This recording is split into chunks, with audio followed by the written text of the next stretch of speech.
네, 건강을 책임져줄 TBC 클리닉 건강 365 주치. 먼저 권순찬 치과 전문의와 함께하도록 하겠습니다. 네, 안녕하십니까? 안녕하세요. 반갑습니다. 반갑습니다. 네.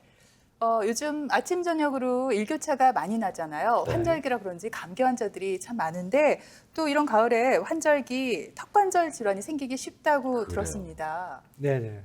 턱관절에 문제가 생기면 사실 음식을 씹기가 곤란하기 때문에 아주 힘들어집니다. 네. 턱관절 주변에 염증이 생기거나 관절에 있는 연골에 문제가 생기면 통증을 유발하게 되는데요.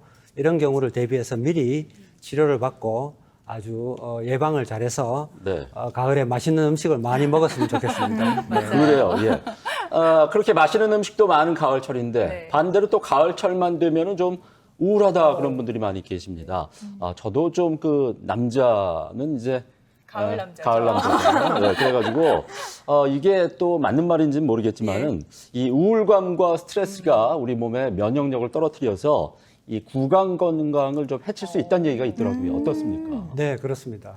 면역 질환이 생겨서 면역 기능이 저하돼서 우리가 면역력이 떨어지게 되면 잇몸에도 큰 영향을 미치게 됩니다. 잇몸에 염증이 잘 생기고 세균이 번식하게 돼서 통증을 유발하거나 피가 나거나 혹은 잇몸뼈가 녹거나 이런 치주 질환을 발생하게 되는데요. 특히 계절성 우울증에는 우리가 식욕이 왕성해지기 때문에 우리가 스트레스 받거나 우울증이 오면 어떤 걸 찾게 되죠? 단 음식을 찾게 되죠. 그렇죠. 네, 단 걸로 해소를 하잖아요. 네. 네, 그래서 이런 부드럽고 단 음식을 많이 먹게 되면 네. 그런 음식들이 치아에 침착하게 돼서 치아 표면을 부식시키고 또 충치를 유발하게 됩니다. 그래서 이런 경우에 특히 평소 구강 관리에 특히 신경을 써야 되는데 꼼꼼한 이솔질뿐만 아니라 보조적인 수단들 치실 그리고 치간 칫솔 등을 사용해서 열심히 관리를 하시고 정기적으로 치과에 내원하셔서 관리를 받으시는 게 좋겠습니다.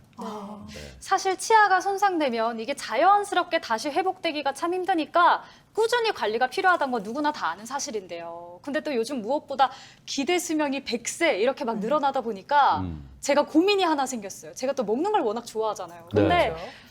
나이 먹어서도 맛있는 음식 잔뜩 먹고 싶은데 네. 이가 아파서 음식을 잘 못 먹게 되면 어떡하지? 아니면 혹여나 이가 없어서 음식을 못 먹게 되는 경우가 생기면 어떡하나 이런 고민을 요즘 좀 하거든요. 저 네. 어떡하죠?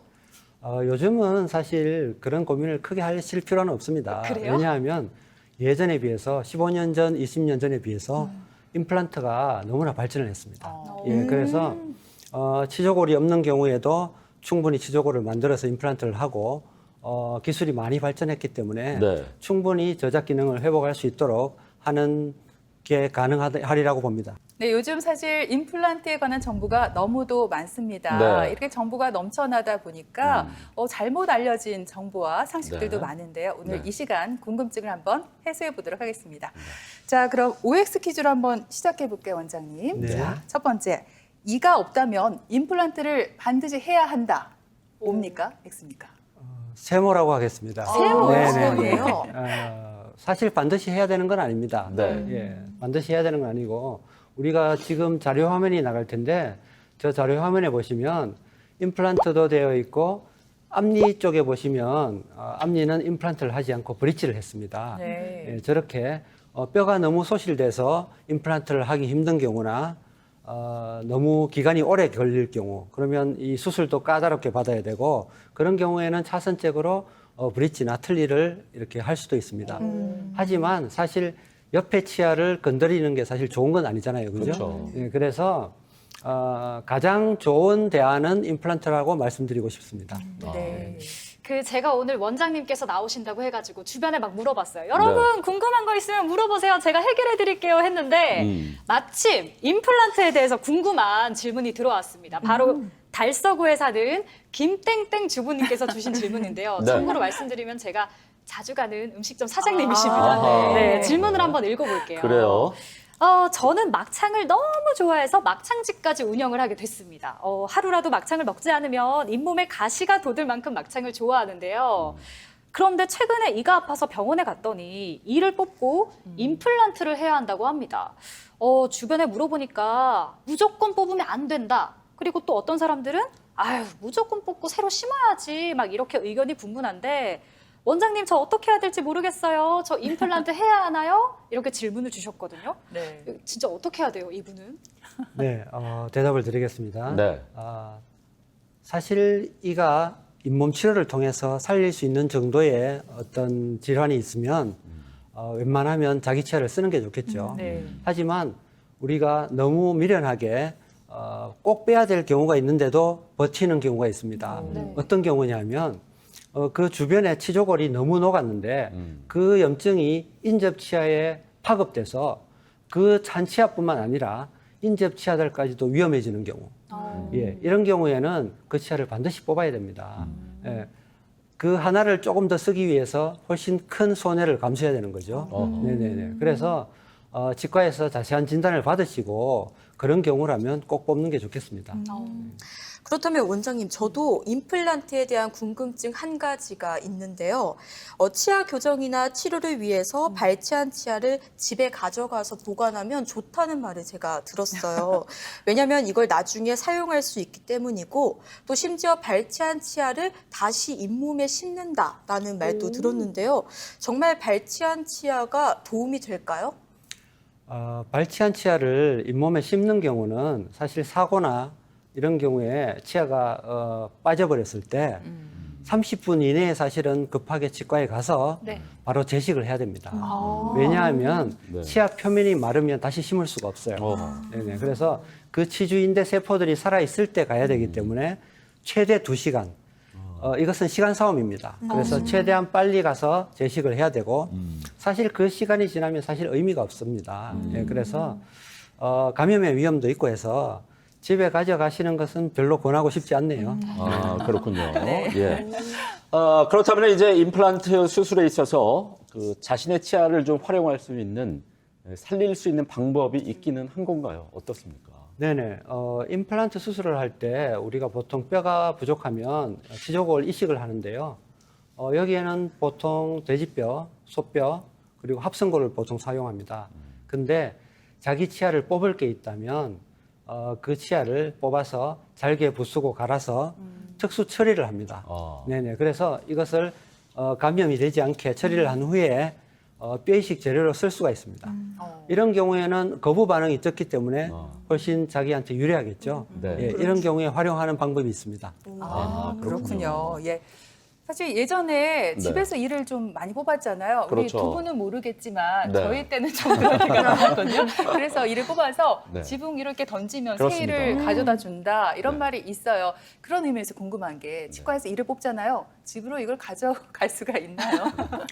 사실 법적으로는 뽑힌 치아는 의료 폐기물이기 때문에 예, 가져갈 수가 없습니다. 네. 지붕에 그럼 못 던지겠네요. 그렇지? 사실 그 유치는 근데 관습적으로 네. 우리가 기념하기 위해서 그렇게 주곤 하죠. 아. 하지만 염증이 많은 영구치 이런 것들은 웬만하면 가져가시지 않는 게 좋겠습니다. 왜냐하면 적절하게 처리하겠다는 동의서를 쓰면 가져갈 수는 있는데요. 사실 개인적으로 집에서 적절하게 처리할 수 있는 방법이 없지 않습니까? 네네. 네네. 그래서 웬만하면 치과에 맡기시고 네네. 예, 안 가져가시는 게 좋겠습니다. 그래요. 네. 그 내 치아인데 왜 못 가져가느냐 막 이렇게 따지면 절대 안 될 것 그러시면 안 같아요. 돼요. 예. 아니 근데 그래도 금리 크라운 이런 거는 가져가도 되죠? 네네, 그건 예. 동의서를 쓰고 예. 예, 가져가셔도 됩니다. 아, 다행이네요. 그래요? 아니 그리고 제가 또 궁금한 게 그 치아가 없는 상태로 임플란트를 하지 않고 그대로 두면 인면뼈가 점점 녹아서 없어진다 뭐 이런 얘기가 있던데 이게 맞는 말인지 틀린 말인지 너무 궁금했거든요. 네네.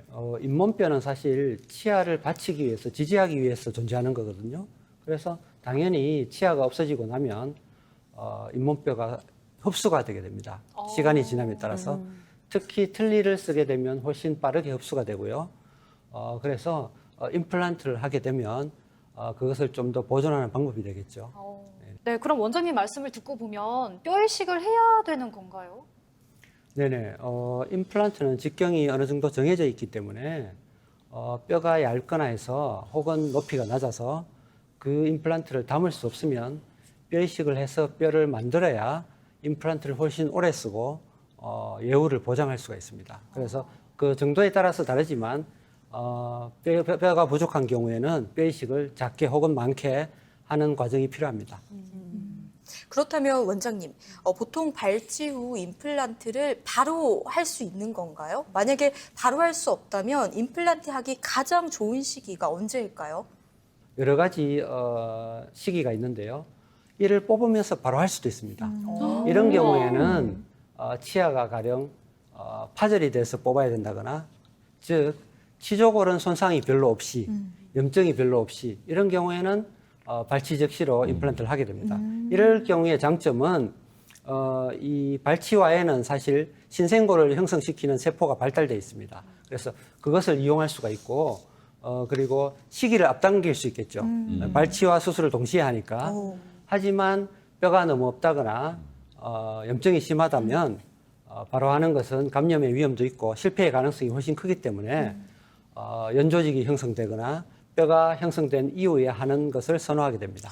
네, 그렇군요. 사실 임플란트에 대한 정보가 참 우리 주변에 많기는 한데 저는 가장 궁금한 것 가운데 하나가 틀니와 임플란트 가운데 어떤 걸 해야 될지 고민되는 경우, 이런 경우를 많이 봤거든요. 근데 이 두 가지를 비교한다면 어떤 장단점이 있을까요? 네, 사실 이제는 상식적으로 모든 사람들이 대부분 알고 있지만 네. 틀니보다는 임플란트를 할 수 있으면 그게 당연히 저장력도 좋고 좋겠죠. 네, 틀니는 사실 수술이 필요 없고 또 제작 기간이 짧다는 장점은 있습니다. 하지만 씹는 힘이 현저히 떨어지고 또 치조골 흡수가 빠르게 되고 그리고 심미적인 문제, 그리고 관리의 문제, 늘 빼서 씻고 관리를 잘해야 되니까 그런 면에서 보면 임플란트를 할 수 있으면 임플란트가 훨씬 장점이 많겠죠. 네, 그렇군요. 네. 요즘 뭐 임플란트에도 종류가 굉장히 많잖아요. 네. 근데 또 요즘 시대는 디지털이 대세니까 그렇죠. 임플란트도 디지털을 이용한 임플란트가 나왔다고 들었습니다. 이전에 아날로그 임플란트와 비교했을 때 어떤 장단점이 있을까요? 우리가 치과에서 한 번씩 그런 경험을 해보셨을 거예요. 본 뜰 때 네. 고무 같은 재료를 입안에 아. 가득 넣어서 네. 네네네 침을 막 흘리면서 네네네 그렇게 본을 떴을 거예요. 너무 리얼한데요. 네네네. 그게 사실 힘들죠. 네. 입도 계속 벌리고 있어야 되고 네네. 너무 냄새도 나고. 네. 그게 예전에 아날로그 방식이고요. 요즘 디지털 방식은 카메라로 입안을 어떤 재료도 없이 스치고 지나가면 카메라로 입안 모양을 치아를 찍어서 네. 본을 뜨게 됩니다. 오. 예, 그렇게 하면 모형이 필요가 없고요. 그리고 모든 작업을 디지털 장비와 컴퓨터로 하기 때문에 제작 기간이 짧고 또 정확성이 더 높아집니다. 그래서 예전에 아날로그에서 오던 오차를 많이 줄이고 좀 더 정확성 있는 방법으로 할 수 있는 게 디지털 방법입니다. 역시 디지털은 좀 다르네요. 그러니까요. 아니 저 아날로그로 이렇게 입 본 뜰 때 네. 살짝 움직여가지고 다시 또 본 뜨고 이런 적도 있었거든요. 네. 정확성으로 따지면 진짜 디지털 임플란트가 훨씬 더 정확할 것 같은데 그러면 이게 대체 얼마나 정확한지 알 수 있을까요? 디지털이 정확한 이유는 사실 우리가 본뜰 때를 생각해 보면 그 인상제라는 고무 같은 재료를 쓰거든요. 그 재료가 굳을 때 오차가 생깁니다. 모든 어떤 재료는 수축과 팽창을 하거든요. 네, 그래서 재료를 써서 인상을 뜨고 거기에 석고 모형을 붓게 됩니다. 석고가 또 굳을 때 팽창을 하고 수축을 하게 됩니다. 그래서 그런 데서 오는 오차를 훨씬 줄일 수가 있기 때문에 디지털이 훨씬 정확하게 됩니다. 그리고 치아를 만들거나 디자인을 할 때 우리가 눈으로 그 작은 어떤 모형을 보는 것보다 화면에서 훨씬 크게 수십 배, 100배 이상의 크기로 정교하게 작업을 할 수 있는 게 가능합니다. 그래서 훨씬 정확해지는 거죠. 네네.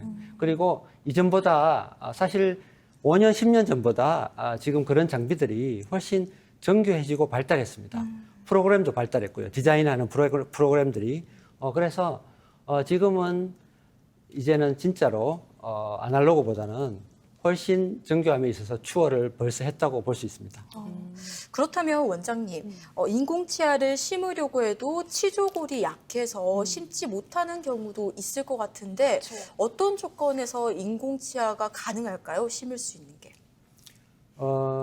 디지털 가이드 수술을 할 때는 사실은 뼈가 어느 정도 있는 게 좋긴 하죠. 어느 경우에나 임플란트 수술을 할 때는. 네. 하지만 잇몸뼈가 좀 적더라도 디지털을 한다는 뜻은 치아가 미리 들어갈 위치를 미리 컴퓨터로 모의 수술을 해서 그 위치에 임플란트를 넣는다는 뜻이거든요. 네, 그래서 뼈가 좀 없는 경우에도 디지털로 그렇게 위치는 잡고 부가적으로 치조골 이식을 해서 시행할 수가 있습니다. 네. 아, 그렇군요. 네. 예. 그렇다면 이제 현재 나온 이 임플란트 최신 기술 가운데는 디지털 임플란트가 가장 최신의 기술이라고 봐야 될까요? 어떻습니까? 사실 최신이라는 말보다는 대세의 흐름이 전환됐다고 표현하고 싶어요. 네, 맞는 것 사실 디지털 말고도 어떤 의료 분야든 사실은 시간이 가면서 누구나 최신 기술을 개발하고 있지 않습니까? 그렇죠. 네네. 그래서 디지털 말고도 최신 기술들이 계속 개발되고 있습니다. 하지만 이제는 정확성 면에서 훨씬 발달했기 때문에 옛날 아날로그 시절에서 디지털로 넘어갈 수밖에 없는 대세의 전환이 시작됐다고 볼 수 있습니다. 예, 그렇군요. 보통 우리 가전제품이나 TV 이것도 다 거의 디지털화 됐잖아요. 네. 임플란트도 디지털이 대세다 이렇게 말씀을 해주셨습니다. 그렇습니다. 네, 제 생각에는 디지털 임플란트가 환자 입장에서는 굉장히 편하고 좋은 방법이라는 생각이 드는데 원장님께서는 어떤 점이 가장 큰 장점이라고 보시나요? 디지털을 이용해서 수술을 하게 되면 미리 임플란트가 들어갈 위치를 컴퓨터로 정하게 됩니다. 그런 경우에는 뼈의 위치와 미리 이 임플란트가 들어갈 위치를 일치시켜서 컴퓨터로 작업을 하기 때문에 많은 경우 잇몸 절개를 하지 않습니다. 네네. 그리고 절개를 하지 않으니까 부종도 적고 통증도 적게 됩니다. 그래서 치유 기간이 짧고요. 수술 시간도 짧게 됩니다. 그리고 많은 경우에 당일날 임시 치아까지 장착을 해줄 수 있는, 그러니까 틀니를 쓰지 않고도 저작을 할 수 있는 그런 기능을 회복시켜 줄 수 있죠. 물론 과정도 참 중요하긴 한데 환자가 일단 결국에 느끼는 거는 또 눈에 보이는 최종 보철물이잖아요. 그렇죠. 네, 디지털로 작업을 할 때 보철물 제작에는 또 어떤 장점이 있을까요? 네, 아까 말씀드렸듯이 미리 치아가 들어갈 위치를 미리 디자인해서 선정을 하고 임플란트를 심는다고 했기 때문에 치아 모양이 제 위치에 들어가게 됩니다. 네네. 그래서 치아가 제 위치에 들어가게 되면 아무래도 기능적으로 바른 위치에서 저작을 쉽게 할 수 있고요. 또 모양이 좋게 됩니다. 그래서 심미성이 발달하는 거죠. 그리고 이렇게 되면 보철물이 수명이 연장이 되고요. 임플란트 수명도 연장하게 됩니다. 왜냐하면 힘을 제대로 받을 수가 있으니까. 네네. 그리고 이런 것들이 가이드 수술로 가능해지는데 또 이 컴퓨터로 본을 뜨니까 우리가 본 뜰 때 본을 잘못 뜨면 아까 말씀드렸듯이 두 번씩 뜨고 그러잖아요. 그죠? 네네. 그게 힘든데 디지털은 카메라로 뜨기 때문에 두 번 뜰 일이 없습니다. 네. 이미 데이터가 본뜬 데이터가 그대로 저장이 되기 때문에 그걸 활용할 수가 있습니다.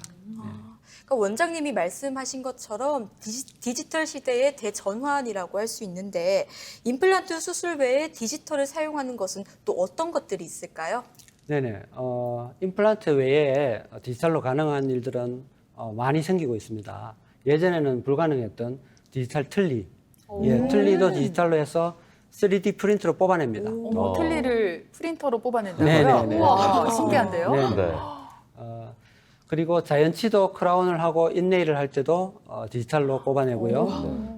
그리고 우리가 턱관절이 아플 때, 아까 턱관절 아플 때 이야기 나왔지 않습니까? 네. 스플린트라는 장치물을 하게 됩니다.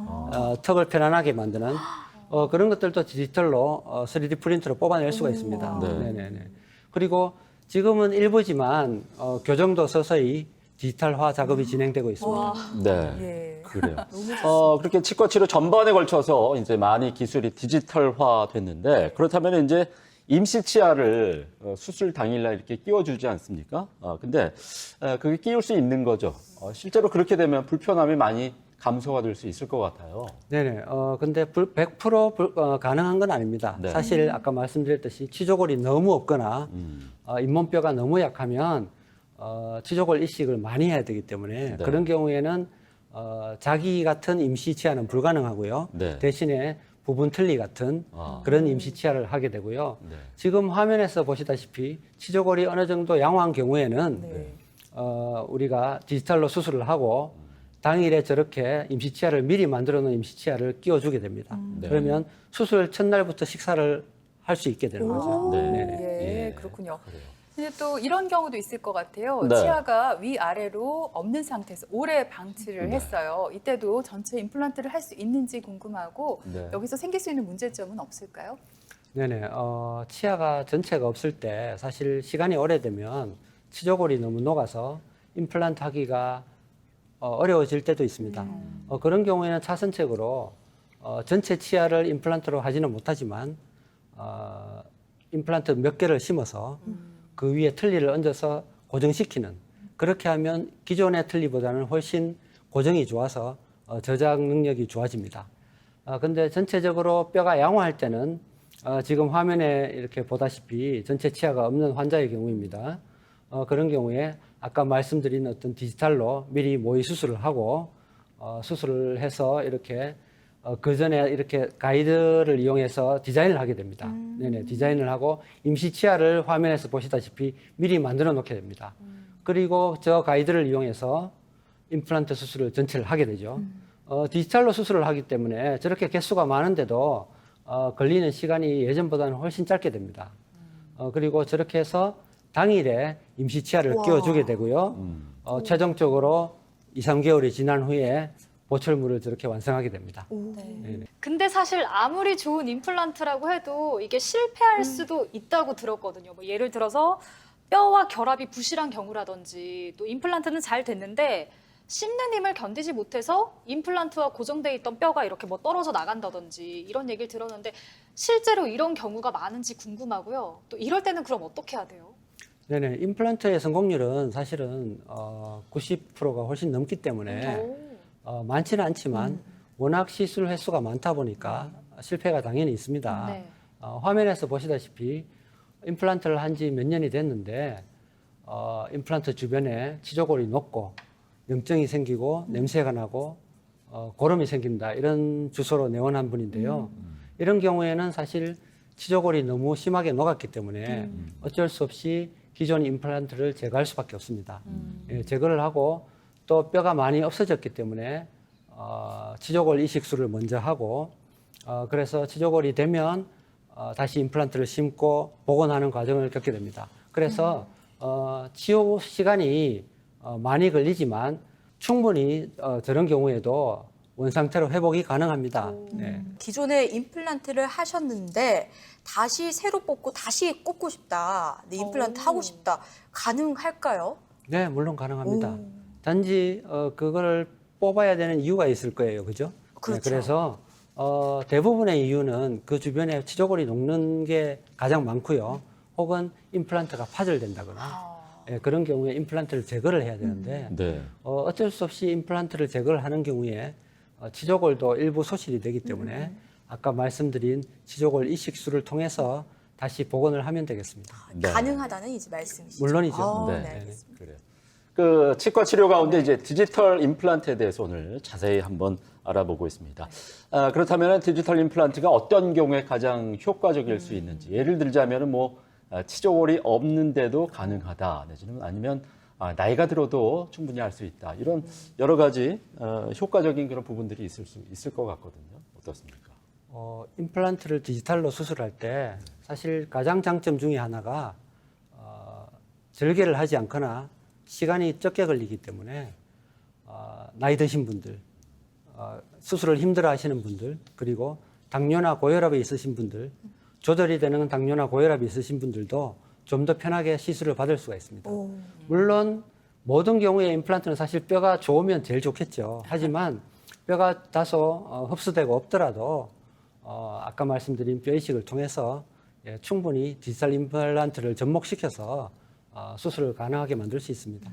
네, 지금은 네. 디지털 임플란트가 대세인 시대인데요. 네. 사실 이 기술은 점점 더 발전하잖아요. 나중에 저희가 임플란트를 할 때쯤 되면은 아마 아주 획기적인 기술이 나오지 않을까 저는 기대를 하고 있습니다. 그래요. 원장님, 현재 치과에서의 디지털 기술이 어느 정도 발전 과정에 와 있고요. 또 앞으로의 전망은 어떨까요? 예전에 임플란트가 처음 생겼을 때 임플란트가 치과계에서 혁신을 일으켰거든요. 근데 이제는 디지털이 그 자리를 차지한다고 봅니다. 네. 그래서 이제는 디지털이 미래의 혁신이다, 이렇게 말씀드리고 싶고요. 이미 정확도 면에서, 편리성 면에서, 시간적인 면에서 아날로그를 추월했고요.